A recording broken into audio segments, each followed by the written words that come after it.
The following program was made possible by the generosity of those who have determined to hold fast to the true Roman Catholic religion, as expounded by the Roman Catholic Church before the disasters of Vatican II and the so-called New Mass.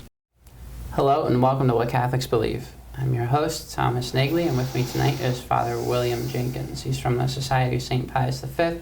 He's also the pastor of Immaculate Conception Church in Norwood, Ohio. Hello, Father. How are you? Fine, Tom. Thank you. Good evening to you. Thank you, Father. Father, there's so much going on in the news today. There's so much to talk about, but perhaps there's nothing bigger, no bigger news than this recent 11-page document that was put out by one Archbishop Vigano. And in this document, he says that Pope Francis, in fact, knew of what was going on with the Cardinal Theodore McCarrick and that scandal. There, he says that Francis was aware of that, and you briefly mentioned this in your sermon on Sunday, Father, but just to perhaps go into this a bit more in depth, I thought I could read just a brief passage from that article that he put out, and this he says that the Pope asked me in a deceitful way, "What is Cardinal McCarrick like?"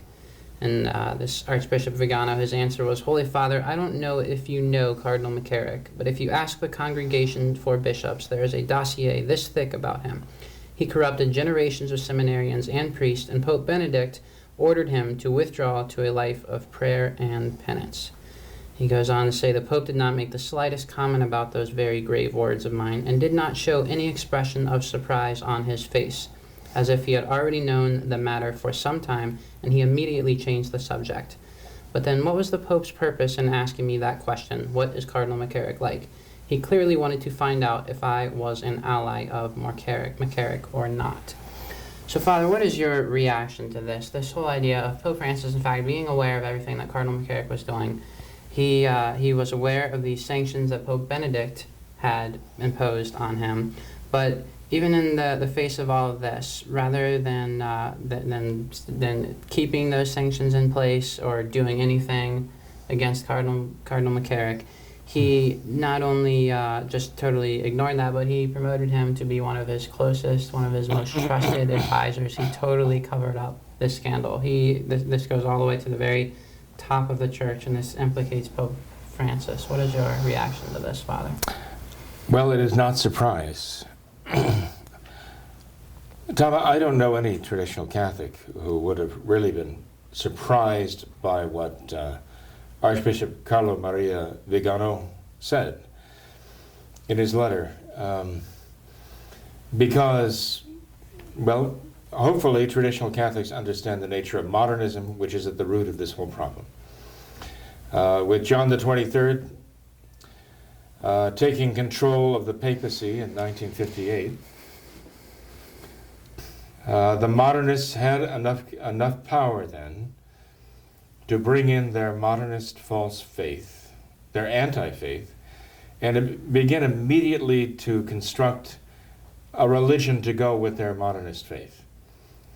And to do that, they had to deconstruct the traditional Catholic religion, its Mass, its sacraments, its catechism, its code of canon law, its devotions, and all the rest. And it had to replace them. You notice as soon as the modernists gained power over the papacy in John the 23rd, that's immediately what they set about doing, changing the religion entirely. Because let's face it, a new faith requires a new religion, right? Religion is simply a practice of a faith. If the modernists are going to inject their anti-Catholic faith, they have to also produce the parody of Catholic sacraments and Mass too, which is the new Mass, what we call the Novus Ordo, what Paul VI himself called the Novus Ordo, even as he was putting in place, right? And so we understand that they brought in their new morality. The modernists brought in their new morality, which is basically what the Church had always condemned, not as being immoral, but amoral, okay? Amoral in the sense that it is not connected with morality or faith at all. And it was just, therefore, a matter of time before all of this played out. I mean, when they brought in their new modernist morality, they opened the floodgates to the homosexuals. And the homosexuals flooded the seminaries. I mentioned recently the book Goodbye Good Men by Michael Rose. It came out back in the year 2000, right? And Monsignor Cousins up in Cleveland, writing about the changing face to the priesthood, again about the same time, about almost 20 years ago. And he acknowledged that at least half, if not the majority, of the clergy at that time in the Novus Ordo were homosexuals.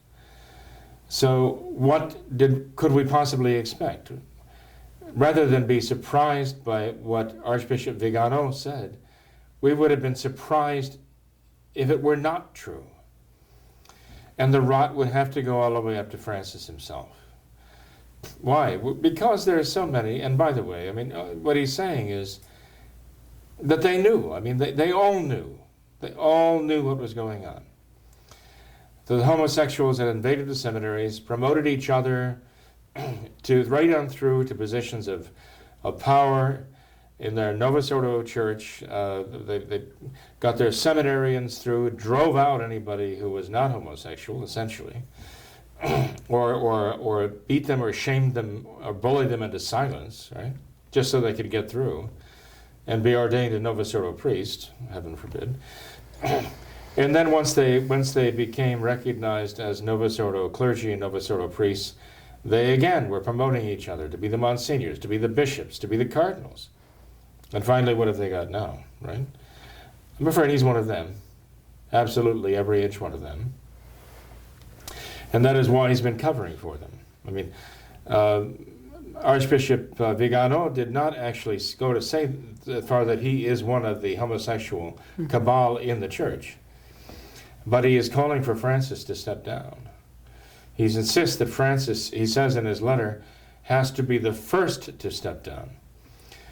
Well, since then, other voices like Michael Voorhees and Church Militant doesn't want Francis to be the first to step down. He wants him to be the last to step down. And others also have spoken up saying, no, first, Francis has to dismantle the St. Gallen group and its adherents within the College of Cardinals. Because if Francis just steps down and leaves all those corrupt cardinals in place, they're going to elect another Francis, or someone perhaps even worse, more insidious. I mean, even these cardinals who chose Francis back in 2013 had second thoughts about him because he's so out there, he's so completely blatant in what he's doing. They were afraid that he was going to blow their cover. And people were going to start realizing that there's something gravely wrong in the papacy, well, in the Novus Ordo papacy itself. And they didn't want that. They didn't want to alert all these people. They didn't want to provoke a reaction. And so they were floating the idea of Francis stepping down, and they were talking about Cardinal Parolin, one of Francis's select, men as the Secretary of State, that he was going to come in, take over for Francis, because he would be more diplomatic. And he wouldn't be the type of person to awaken people's concerns, He'd be more cautious than Francis. And yet Francis resisted. He would not step down. And you see the consequences that they're facing now. They're losing control. The modernists are losing control. That's what they fear. And like an animal, a wounded animal, it will just it will go on a rampage.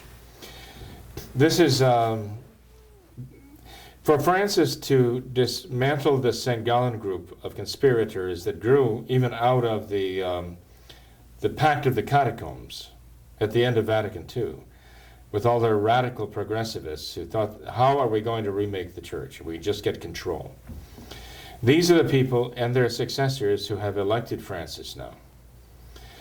And they were getting nervous that they couldn't control him so much, and that this was getting out of their control. Now we see the result of that when this is really broken. And by the way, it's interesting to see the progression of what has happened here. It was actually the suicide of a Franciscan priest abuser. He committed suicide actually in a Franciscan friary as he was being accused and charged with crimes against children. That started this whole process in Pennsylvania to assemble a grand jury and provoke that 2-year study of just 6 dioceses in one state. There are actually, I understand, 8 dioceses of the new church in Pennsylvania, and 6 of them are being studied. And the result of that study was to produce the names of 300 clergymen, just those 6 dioceses, who in the course of 50, 60 years, we're talking about Vatican II, the run-up to Vatican II, Vatican II itself, and the years after Vatican II. That's what we're talking about. Okay, we're talking about the modernist invasion of the church. This is what has produced this issue, this crisis here. And somebody has to say it. I mean, that this is what it is. It is Vatican II. It is the modernists and what they've done to the church. And they want people to believe that they are the church. But they're not, okay? They are the enemies of the church who've gotten into her, and this is what they're doing to her. The church is the first victim. The church is not villain in this. The Catholic Church is the victim. She's been abused by these modernists all these years. And all of these victims who have been abused are actually individual cases of abuse where the church itself is the first and principal victim of these modernists. They've been abusing her and her faith and her religion and her faithful all this time. And people have to face it, that it's Vatican II and what these modernists have brought in through Vatican II. This is the problem. That was the avenue through which all these other evils came in. Right? It's interesting to note, by the way, Tom, the findings of this grand jury and what they've reported here is that the vast majority of these cases, 1,000 cases, actually more instances of abuse than that, just 1,000 young people who've been abused. 1,000 individuals who these 300 clergymen, Novus Ordo priests so-called, have abused. The vast majority of them fall into the category of pederasty. They talk about pedophilia as being, force the impurities on a child below the age of 12. But when the child reaches the age of 12 and goes up into the teen years, they refer to that as pederasty. And ephebophilia is what they abusing teenagers. And the vast majority of the cases involve the abuse of young men, not women, not girls, young men in their high school age. Yeah? So they refer to it as pederasty. Why are the homosexuals so intent on drawing the attention off of their homosexual activity and make it sound as though it is a matter of pedophilia? Because the homosexuals have actually gained some respectability in the Novus Ordo Church. And it's almost like a privileged status, as though it's a minority community. They talk about the homosexual community and so on, right? Such as it is. And so they've almost gotten some kind of privileged status in the Novus Ordo Church. And they want to protect that. And they want to blame the problem on those pedophiles. And use that to draw attention away from themselves. But only a small percentage of these instances involve the actual sexual abuse of children under the age of 12. Most of them involve young men or those who are growing into that state through their high school years or even into the early 20s as seminarians. And that's what they've been doing. They've used their seminaries basically as houses of ill repute, basically, where the vocations director is controlling who gets into those seminaries, and they've turned them into kind of brothels, I'm sorry to say. And anybody who doesn't subscribe to the homosexual lifestyle is going to be drummed out of there or drummed into silence, bullied into silence. This is what these men have done. The names of Whirl, right? McCarrick, of course. I mentioned the suicide of that Franciscan friar, which precipitated the grand jury investigation in Pennsylvania. But the McCarrick issue is another thing that blew up in the last month or so. And much of Archbishop Vigano's letter concerns McCarrick, and that he, the Archbishop, warned Francis personally in 2013, the very year he was elected, about McCarrick. When Francis asked him, this is what you read, Francis asked him. Remember, Vigano had been Apostolic Nuncio to the United States of America in 2011 and 2016. He was privy to an enormous amount of information about the prelates here, right? The hierarchy here. He knew what was going on, and so he told Francis what he knew. The other curious thing is, even before that, before 2011, Vigano had a position in the Vatican, which was a position of authority, and it was kind of a watchdog position over finances and expenditures, and he found corruption there. But also, it is said that he, at one point, Vigano, was actually the kind of connection point between the Holy See, well, you know, the Holy See of the Vatican, the unholy see of the modernists, and all of the nunciatures in the world. That the information, the connection went through him at one point. Very interesting. In that place, he would have had a lot of information coming through him. He knew a lot. And each time he got himself into trouble because he sounded the alarm about things that were wrong. And he got the reputation of being a troublemaker. And they're trying now to use that against him. He knew what the result would be of his unmasking Francis and all these other, well, McCarrick and all the rest of them. He knew exactly what the consequences would be. And he had a plane ticket. He actually arranged secretly with about half a dozen different news agencies or news organs in the world to release his letter at the same time.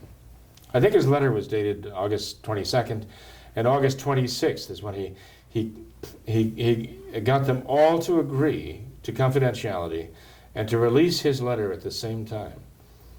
He had a plane ticket out of Italy. And he told those who were close to him not to try to contact him because his cell phone was going to be disconnected and he was going to leave Italy and no one was going to know where he was. And you wonder, why this? I mean, like cloak and dagger, come on. But you know what? In the course of writing his letter, Archbishop Vigano talks about a Msgr who was assisting him in Washington, D.C. And this Msgr is named, I'm pronouncing him Lantheaume. He's a Frenchman, okay? And it fell to Lantheaume, Msgr Lantheaume, to be the one to inform Cardinal McCarrick, who had been the Cardinal Archbishop of Washington, D.C. He was succeeded by this Donald Wuerl. It fell to this Msgr Lantheaume to inform Cardinal McCarrick of the restrictions that were being placed upon him by Benedict XVI. This is even before Francis was chosen to be the Novus Ordo Pope, to succeed Benedict after he resigned. And according to Archbishop Vigano, that the exchange between this Msgr Lantheaume and McCarrick was very, very loud, right? It was very loud. Evidently, you get the impression there was a lot of anger. And Archbishop Vigano reports this in his letter, that Benedict had imposed sanctions against McCarrick because Benedict was informed about his depredations of these young people. Lo and behold, Donald Wuerl, the current Novus Ordo Archbishop, Cardinal Archbishop of Washington, D.C., says, that's not true, there never were any sanctions. Then the question became, well, gee, is Archbishop Vigano lying about this? Did he make this up? Or is it Wuerl? So guess what? somebody actually went and contacted Benedict before he was silenced. And Benedict acknowledged, yes, I had imposed sanctions against Msgr.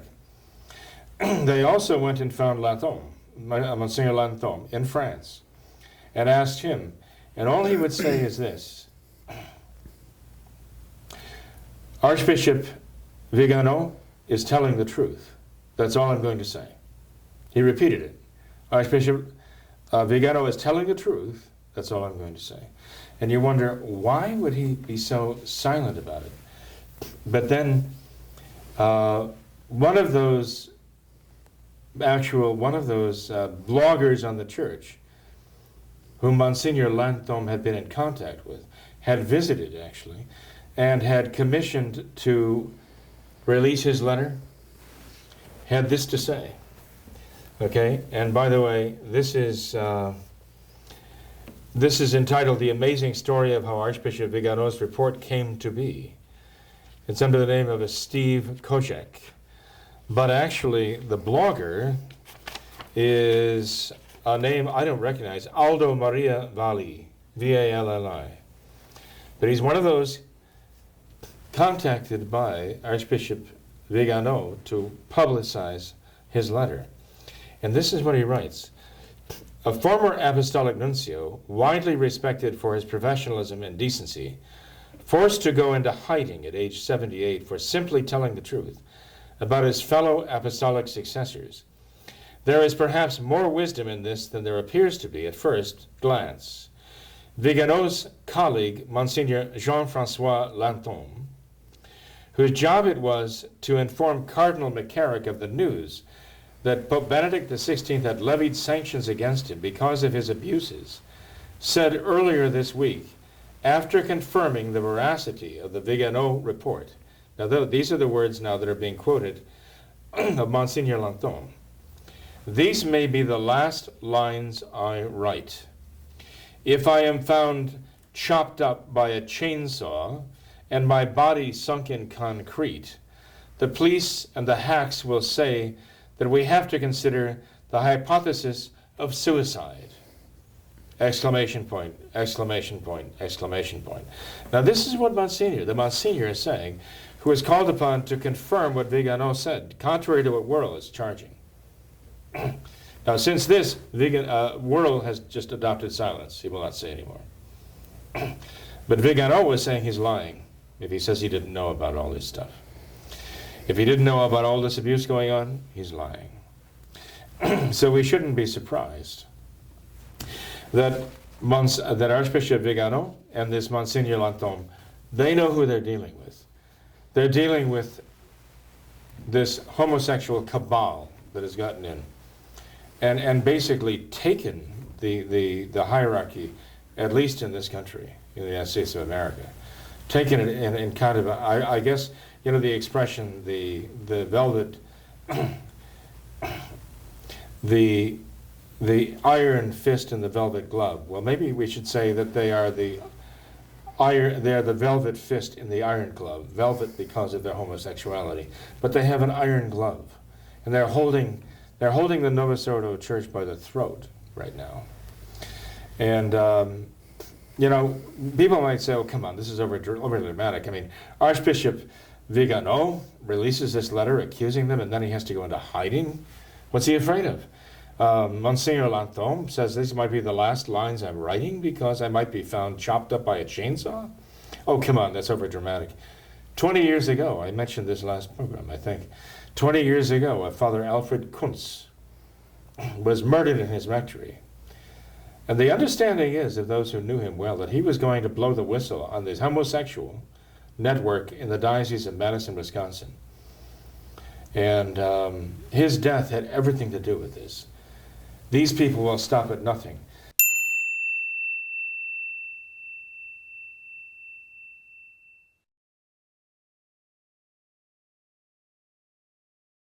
And if you don't mind my going on just a little bit longer, okay? I didn't say I would be brief. Okay? That's all right. I didn't make that promise here. There's a priest by the name of Father Palka, P-I-L-K-A, in Tampa, Florida. And I think he's one of these kind of indult mass, summorum pontificum masses. Unfortunately, he is part of the Novus Ordo. And he's pastor at Epiphany of Our Lord Catholic Church, so-called, in Tampa. But he has written a number of entries for his parish bulletin that are explosive.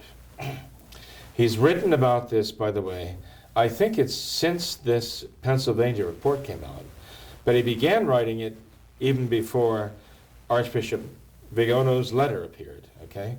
So it's interesting the timing of what he wrote here in his own parish bulletin. But if I may be allowed to say this, Father Palka says, why don't the priests blow the whistle? This is what he's saying. Why don't the priests blow the whistle on these abusers? And what he says here, I think, is very instructive. One question that was asked after last week's homily was, why don't good priests and good bishops blow the whistle on the abusive priests and bishops?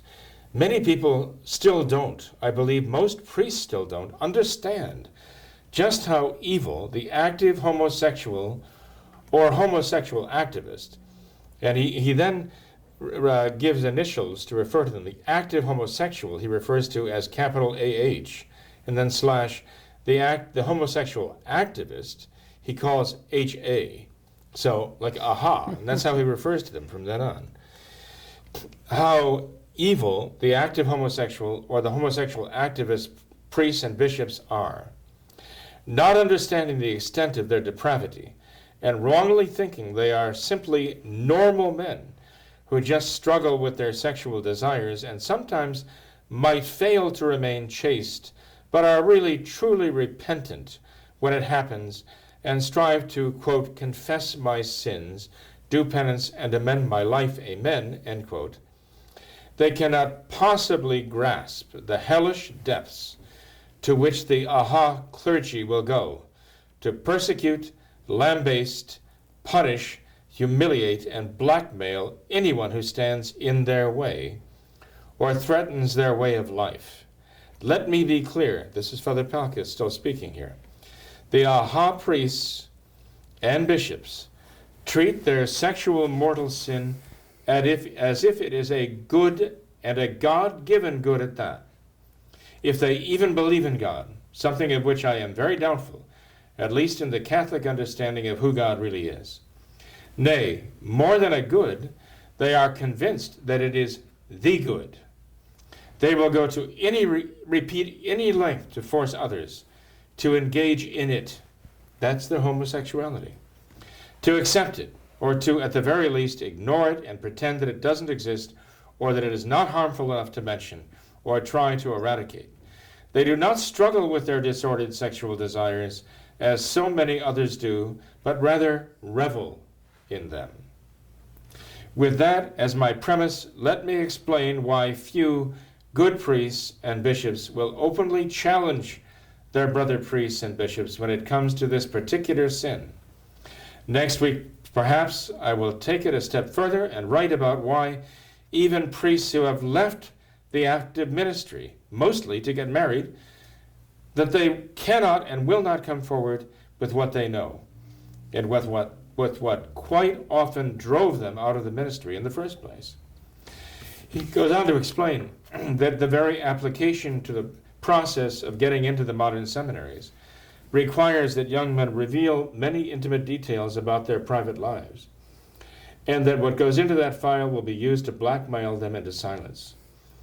That information will be used, first of all, to corrupt them, to giving in, that the bishops and their fellow the so-called clergy of the Novus Ordo will use that information to set them up to fall into homosexuality, to use that to corrupt them and make homosexuals out of them. And then, if they ever try to escape or ever threaten to blow the whistle, to threaten them that they will be exposed. And this goes on while they're seminarians, later on if they become ordained in the Novus Ordo, later on if they even leave the Novus Ordo priesthood, so-called, they will have this hanging over their head. They will be threatened with blackmail. That's what this Father Palka says.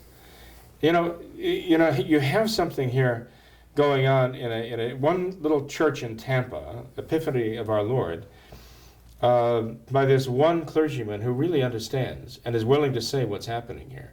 What the homosexuals do, the stranglehold they have with their velvet fist and the iron glove on the throat of the Novus Ordo clergy. And he says blackmail is the order of the day with them. And this is what they're using to bully everybody into silence. Now, knowing this and reading what he has to say here, and knowing about the death of Father Kuntz 20 years ago remains totally unsolved all this time, right? The hush is on here. Silence everybody. Then is it any wonder that an Archbishop Vigano, who knows the score, is going to disappear and try to remain out of their grip, because he knows what they'll do. They'll stop at nothing. That's as Father Palka says. Is there any wonder that this Msgr Lantheaume says, if this is the last thing ever write, and I'm found tomorrow chopped up with a chainsaw, don't be surprised that they call it suicide.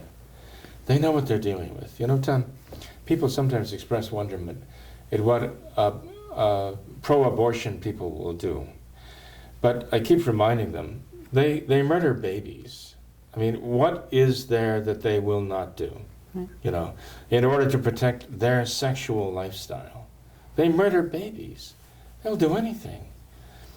There's nothing that they will stop. And the same with these people. When Francis first got in, one of the first things he said back in 2013 was, we must stop this obsessing with abortion, contraception, and homosexual marriage. Those are the three things he listed here, right? He included that homosexual marriage. There's a reason why he listed these three things. They're all about this. They're about sex without sexual activity without giving life, all of them. And he's sympathetic to all of them. He doesn't want people to obsess about these things. He wants people to let these things be. Because actually, our work with the poor is much more important than any one of these things, The murder by the hundreds of thousands, millions of babies, that's just one aspect, right? We have to focus on the poor.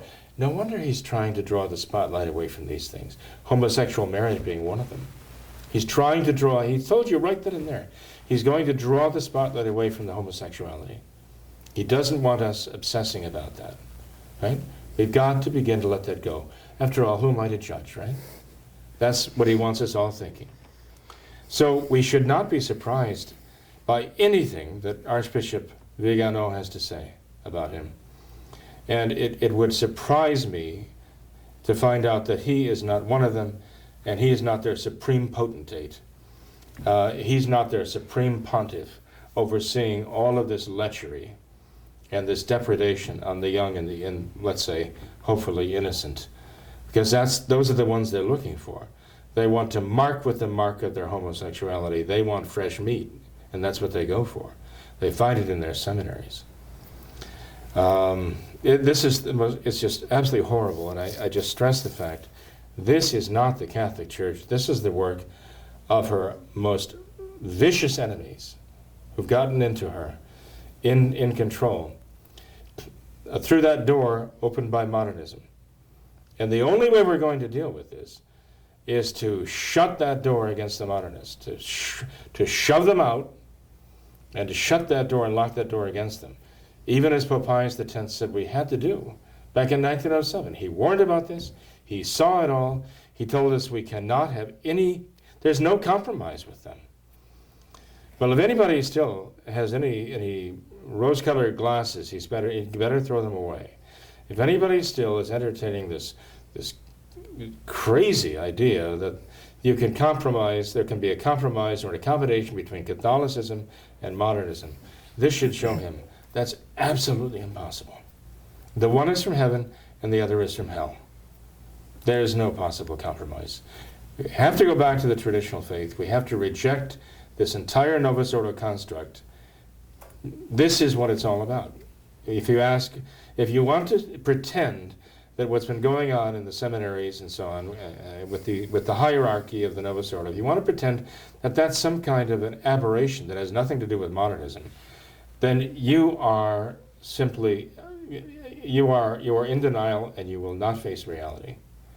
And only grace can break you out of that fantasy world you're living in. But for those who want to face the reality, they have to admit the fact, this is the work of the modernists.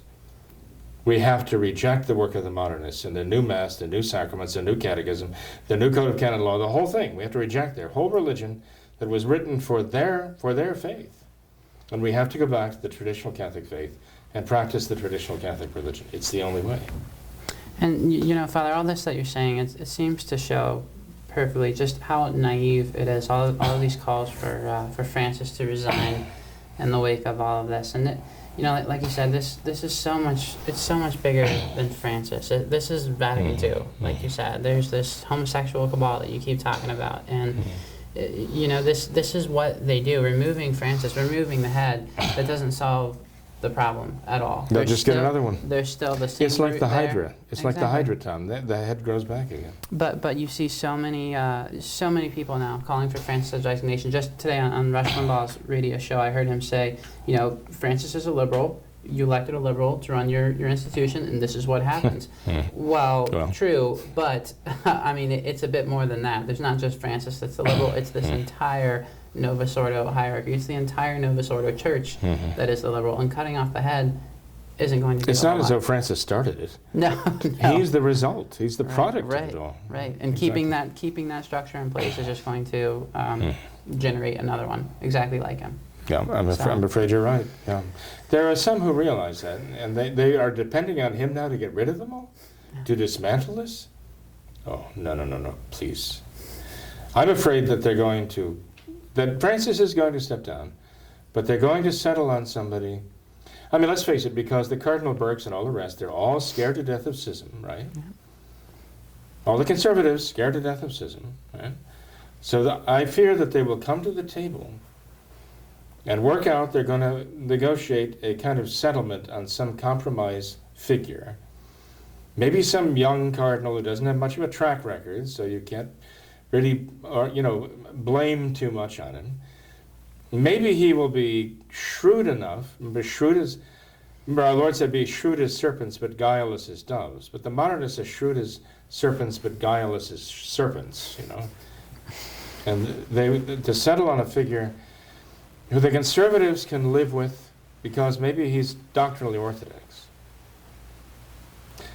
Relatively speaking, relative to Francis. Maybe he's more conservative than Francis, see. So the conservatives will say, well, he's a step in the right direction, right? Because he's not as bad as Francis was, you know. Conservatives will compromise at every chance they get, you know.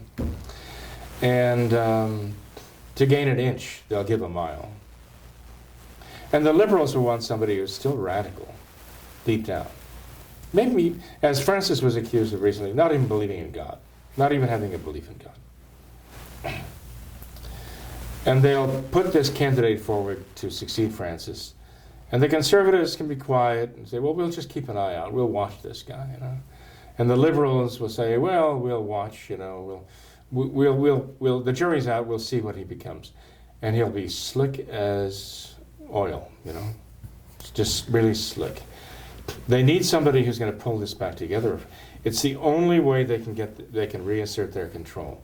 And by the way, now you have Daniel DiNardo, you know, saying, Cardinal Daniel, you say, we're going to have a serious and urgent inquest and investigation of this all. All of this, yes, we're going to investigate this all. Oh boy. And you know, anybody who there are going to be people who actually take this seriously. And it just, I can't believe how there are people who are actually going to take that seriously. That they're going to investigate themselves. Father, how long does this game go on? I mean, how long can they keep trying to maintain these two? As long as they can deceive people. As long as people are willing to be deceived. You know, as long as people cannot accept the fact that these people do not act and speak in the name of the Catholic Church. As long as people are convinced that they speak and act in the name of the Catholic Church, I mean, that's what the liberals want. The liberals want to blame the church for what's happened. They want to say this is the work of the Catholic Church. And the conservative Novus Ordos want to say the same thing. They're insisting on saying the same thing that the radical leftists are saying, that this is the Catholic Church. I mean, we know conservative Novus Ordo Catholics who still have the faith, but they still want to hold on for dear life, insisting that, well, you know, he's still the Holy Father, and he still speaks in the name of the Catholic Church, you know, and we have to recognize that we can't question that. And all of these cardinals and all of these bishops and so on, I mean, they're put in place by him. I mean, Tobin out there in San Diego, you know, and Worrell in Washington, D.C., I mean, they're still in place because the Holy Father has put them there, and they still have authority, and they still speak and act in the name of the Catholic Church. We still have to respect that. They are doing the work of the leftists who are doing the work of the devil. They're all agreeing that this is the work of the Catholic Church. And this is exactly what Satan wants. He wants everybody in the world to say, this is the Catholic Church that has done these things. He wants us to see the church as something foul, something vile, something corrupt, something evil. And even according to the terms of their document of Vatican II on religious liberty, the state, the civil government can move in to control the church because of the evil things the Catholic Church has done against society, right? The only way, I mean, I'm telling you, I mean, you asked the question, it's a very good question. I think they're going to get away with it as long as people are still, as long as those conservative Novus Ordo Catholics are willing to buy the line that these people are acting and speaking in the name of the Catholic Church. And they're actually acting and speaking in the name of Christ. It's only when people begin to accept the fact that they are not acting and they are not speaking in the name of Jesus Christ, they are not actually representing the Roman Catholic Church, it's only then that people would begin to understand, look, these people are intruders. They're enemies who seized control. We must reject them. And there are those who are going to say, but wait a minute, what about the papacy and the episcopacy and all the structure of the hierarchy? What happens then? Well, they have to realize that we may not be able to answer that question, but reality is what it is. And if they have a strong enough faith, they'll be able to handle that.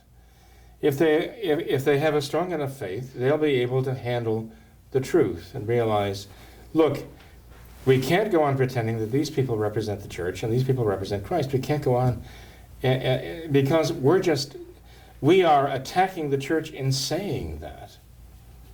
We're delivering the church, we're betraying the church into the hands of our enemies by saying that.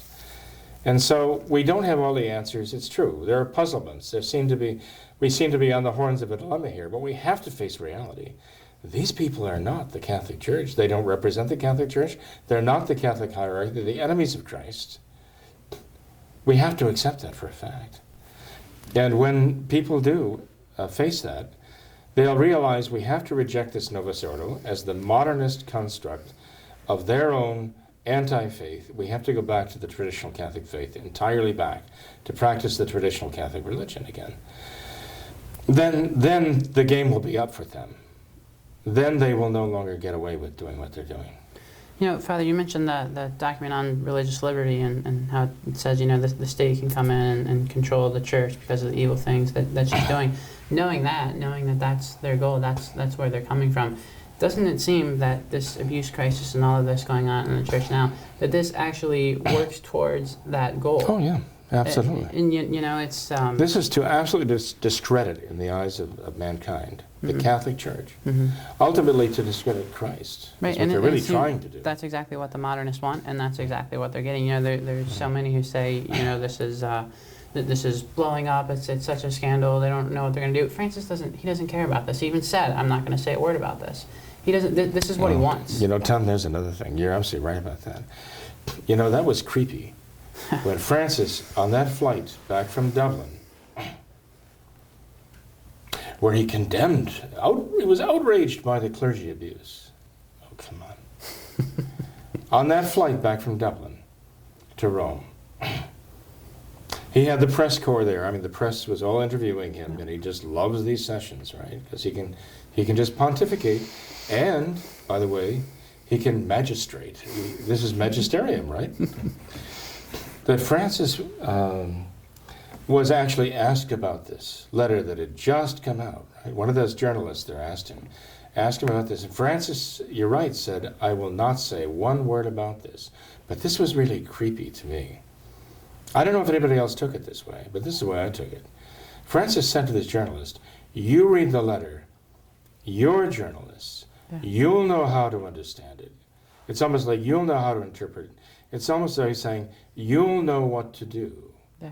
I may talk about it later after you get it. Right. But right now, I'm leaving it to you. And you know what they did? All these representatives of the modernist liberal Catholic press went out and started attacking Archbishop Vigano, Right. attacking him as some right-wing extremist who has a vendetta against Francis.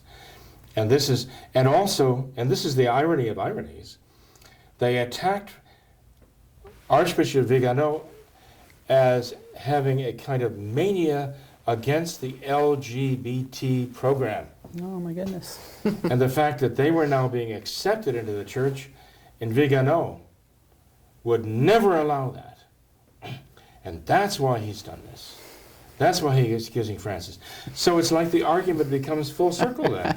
That they're saying that he's against the LGBT program. Oh my goodness. Is why he's exposing all of this evil. And that shows that he is evil. And he has an agenda to attack Francis, so he cannot be trusted. As a matter of fact, I doubt that there are many people who recognize this, unless they read it. But as I mentioned, Archbishop Vigano was the apostolic nuncio, like the representative of the Holy See. That's what an apostolic nuncio is. But he was the representative of Benedict, right? Back in 2006, he came to this country, and as the official representative of the church here in Washington, D.C., and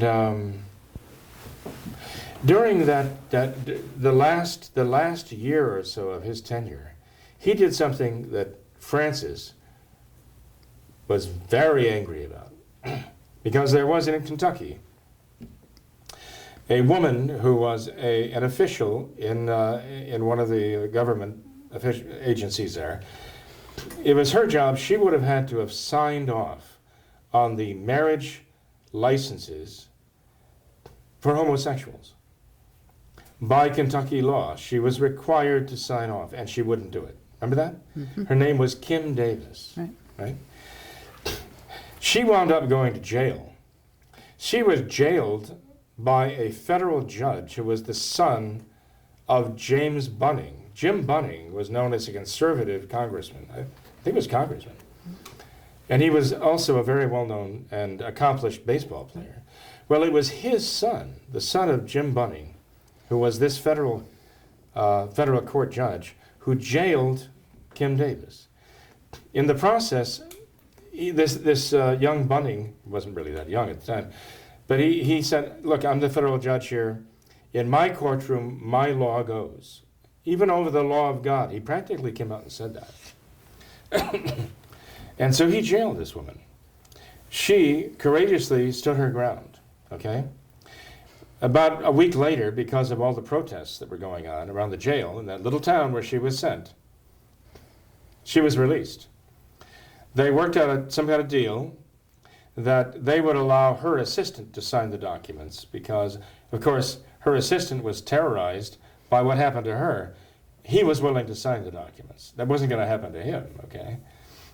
I think he might have actually agreed with her in principle, but evidently he was willing to sign these documents. That's the pretext by which they released her from jail, okay? She still wouldn't bend. So the apostolic nuncio, a certain Archbishop Vigano, the same Carlo Maria Vigano we're talking about here, who released this letter, he arranged a meeting not to have Francis meet her, because Francis was in this country at the time. Francis came to America, you know, within the realm of all this happening, within the time frame. And so Vigano arranged for Kim Davis to meet Francis. Now, Francis had another meeting scheduled that same day. And that same day, he was to meet very publicly with a couple of homosexuals who were getting married or had been married already. Francis was going to meet with them. That was his actual scheduled meeting as a real photo op for him. And lo and behold, who does the apostolic nuncio bring out? He brings out Kim Davis, who will not sign the homosexual marriage documents. Francis was absolutely livid that his apostolic nuncio would do that. And later on, after this happened, Francis was denying that he met with Kim Davis. And then the truth came out that no, he did meet Kim Davis, but it wasn't arranged by Francis, it was arranged by Archbishop Vigano. Francis' only real meeting that he would admit to, the only meeting he wanted was with the homosexuals. What does that tell you? What should everyone have learned from that experience? This is the same Vigano now, who was writing that this happened. By the way, Vigano was sacked shortly after that, under the pretext of having reached, 75 years of age. But Worrell reached 75 years, sent in his letter of resignation, and Francis didn't accept that.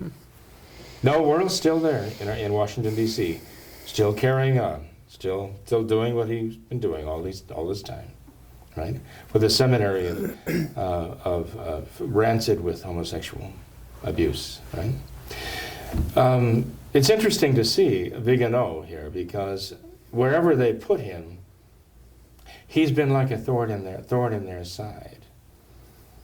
He even tried to explain in his letter why he didn't speak up until now.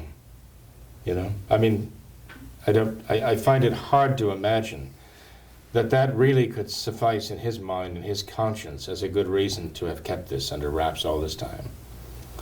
But, you read his letter and he explains why it's taken him this long to speak out. But he says explicitly, because the corruption has reached the very top. Mm-hmm. That is why his letter is being referred to as an atomic bomb going off in their church there. Well, I'm praying for him. I want him to come back to practice the true faith. He's been going along with this modernism all this time. I hope he sees the connection between the homosexual cabal that has his hierarchy in this stranglehold and modernism. And the modernism of John Paul II, the modernism of Paul VI before him, who is, Father Luigi Villa, he wrote about Paul VI, and there is a lot of evidence questioning Paul VI's own orientation and the ones he brought in. Mm-hmm. Somebody had to bring all these people in. Paul VI is the one who brought in the new Mass, all the new sacraments, pontificated, closed Vatican II, said he was sounding the trumpets of the apocalypse, right? Remember that? Mm-hmm. And there is plenty of evidence to show that that he's the one who brought these homosexuals into the church, because he was one of them too. Mm-hmm. So we're dealing with an evil that has been going on for a long time. I hope these people who still have the faith and have some courage will come to realize the absolute, that it is the modernists who have given birth to this crisis. This is their offspring, and then that they will reject the modernists and all their works and all their pomps and go right back to the traditional faith again. This is what I'm praying for. Father, let's end with this. With all of this crisis going on, you read articles all the time now saying how this abuse crisis has caused a crisis of faith in the church, and there are apparently so many Catholics that just can no longer attend their churches. They can't put up with this abuse, all this hypocrisy and everything going on. And it seems that that this abuse, this crisis has even affected some of our own traditional Catholics, and how they're just so so distraught with all of this. They're scandalized, they're it's funny. discouraged, and the problem is, though, because they don't understand modernism, and they still have this tendency. It's kind of almost like a reflex to look upon Francis and his cardinals and bishops as Catholics. Yeah. You know, still to regard them as Catholics. And as Father Palka says, they don't have the faith. They have no. Father Palka makes this very clear. They have no supernatural faith whatsoever. They glory in their shame. They rejoice in their homosexuality and their ability to be predators. They've come into the church as predators and done this damage. Mm-hmm. So yeah, as long as even our own traditional Catholics haven't figured out yet and haven't gotten that straight. That's why I got up in the pulpit last Sunday. I mean, if people want to go to the sermon that I gave here at Immaculate Conception for the 14th Sunday after Pentecost last Sunday, it's relatively brief, okay, about 22 minutes, but I tried to lay it all out, you know, what's happening here. But the point I'm making is this is not the Catholic Church. Please do not believe for a second this is the Catholic Church. Mm-hmm. No matter how they try to hammer that point on. What did Voltaire say back in 1600? Écrasez l'infâme, crush the wretch. His goal was to eradicate from the face of the earth the very memory of Christ and Christianity. That's what he wanted to do. 200 years later, the Masons, right? The permanent instruction of the Alta Vendita. Our goal is that of Voltaire, to destroy the very memory of Christ and Christianity, to completely obliterate it from the face of the earth, okay? Then in 1907, Pope Pius X issues Pascendi, talking about modernism and what its goal is, you know. And 10 years later, Our Lady appears at Fatima, talks about the crisis we're facing right now, okay? I mean, this is all related. This is all interrelated here. We see a development here. Pope Pius X being congratulated by a cardinal after he condemned modernism, and Pius X answering the cardinal that the modernists have gone underground for the moment, but they will resurface a half a century from now, 50 years later, and they will lay waste the church. From 1907 to 1957. 58 is when, right on cue, Pope Pius XII died and John the 23rd was elected and declared his program of aggiornamento, right? Updating the church. Exact modernist program, okay? So our faith should be confirmed by this, that what we've been told is happening is actually happening. And God knows this, and he's been trying to warn us for all this time, and our Blessed Mother. This should confirm our faith, not cause us to question it. I've mentioned I made that point before, and I want everybody to be straight. I want all of our students to be straight on this, that what they're hearing is the Catholic Church is not the Catholic Church, and they need to be able to explain to people why this is not the Catholic Church. This is the work of her enemies who are trying to bury her. Mm-hmm. And Father, you know, I thought perhaps the perfect answer to all this can be found in St. Matthew's Gospel, not long after our Lord's Sermon on the Mount. You know, he comes down from the mountain and he is performing all kinds of miracles. Mm-hmm. He boards a boat with some of his disciples to go across the lake, falls asleep. A great storm, a tempest arises. You know, the waves are crashing over the boat. They're coming into the boat. The disciples on the boat, they wake our Lord, who is sleeping, and they say, Lord, they have save a hard us. time waking. They say, violently wake him. They say, Lord, save us, lest we perish. And our Lord, he rebukes them for this. He says, why are you afraid? Why are you fearful, you of little faith? And it seems we could all use a dose of that today. You know, we have the vessel, the boat there that our Lord is on, if I understand correctly, represents the church. You know, we are aboard this vessel. We are part of the church. We have Christ on our side. He is in the boat with us. He's here with us. There's no need to fear anything. As long as we hold to the two founts of revelation, sacred scripture and sacred tradition, that is where Christ is. Right. That is where the Holy Ghost is. Yep. You know, and he's in that boat. It's easy to understand why the apostles would kind of hold back from trying to awaken him. Because, I mean, the waves are washing over the boat, the wind is howling, and the boat is crashing. You'd think, they must have wondering, how can he sleep through this? But this is the sleep of innocence, you know. So they go and awaken him. Say, Lord, save us, we perish. For his sake, for their sake, he rose up. For their sake, and he commanded the winds and the waves, and there came a great calm. Mm-hmm. Remember that, right? And you're right, Tom, we have to have that faith. I mean, like the apostles, we may not understand how or why this is all happening, but we have to face the reality of what's happening. What is this storm here, okay? And we have to recognize the crashing of the waves. We have to recognize the howling of the wind. It's the howling of the modernists, the howling of the homosexuals now, that they've been uncovered. It's almost like an animal in its death throes, just goes wild, it goes berserk. You know, it will snap and crush anything in its path. And this is what this evil is here. So we have to be prepared and fasten the seatbelts for the for what's ahead here. But hopefully those seatbelts will not be in the Novus Ordo pews, but will be in the traditional Catholic pews, because that's the only way anybody's going to come through this, with his faith, with his soul intact, right? So again, it sounds like a broken record here, but reject modernism, its works, its pomps. It is the work of Satan, right? And anybody who doesn't see that now, I don't know what hope there is, except for some great grace is going to get through to them. But we can actually tie it all together. We can see it all developing. Perhaps we should do a program about, you know, from its very origins and take it all the way through from the beginning to the present day, and let people see how this.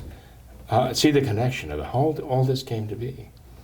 Well, we won't do that right now. I promise you. Okay. That might be a future program. Sounds good. Thanks for being here tonight, Father. You're welcome, Tom. Thank you. God bless you. Yeah. Thanks to all of our viewers as well for watching this episode of What Catholics Believe. Until next time, we ask that you all remember the words of Our Lady of Fatima, to consecrate yourselves and your families to the Immaculate Heart of Mary, and to pray and do penance. Thank you, and God bless you.